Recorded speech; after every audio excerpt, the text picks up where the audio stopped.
A woman sold her body to her boss for $150,000 for one night. However, after that night, John found himself completely hooked and unable to break free. Sarah immediately used the money to pay for her son's surgery. Fortunately, her son's surgery went smoothly, but just as everything seemed to be heading in the right direction, John told her she needed to accompany him on a business trip abroad. Although she desperately wanted to stay with her son, she had no choice but to board the plane to make ends meet. On the plane, all she could think about was her son, while John kept trying to figure her out, wanting to know what kind of person she was. Sarah had no interest in engaging with him and only discussed work-related matters. Thanks to Sarah's professional skills, the project was successfully signed. John noticed it was still early and invited Sarah for drinks to celebrate, but she flatly refused. Her behavior left John completely puzzled, so he directly offered $100,000 for Sarah to spend another night with him, but she angrily turned and walked away. John was confused. Why was the first time okay, but not now? At that moment, Sarah had already packed her bags, planning to fly back home alone. John rushed forward to stop her, apologizing for his earlier words. He mentioned there were no more flights available.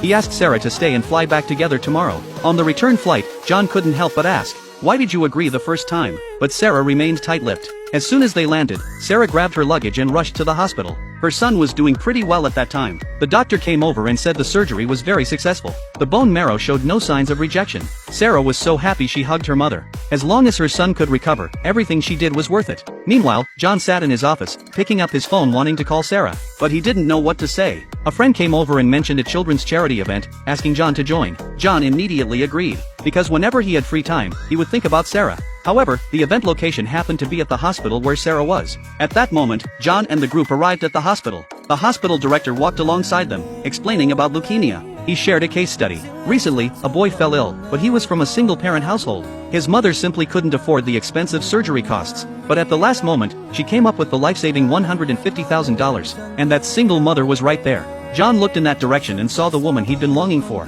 In that moment, he finally understood everything.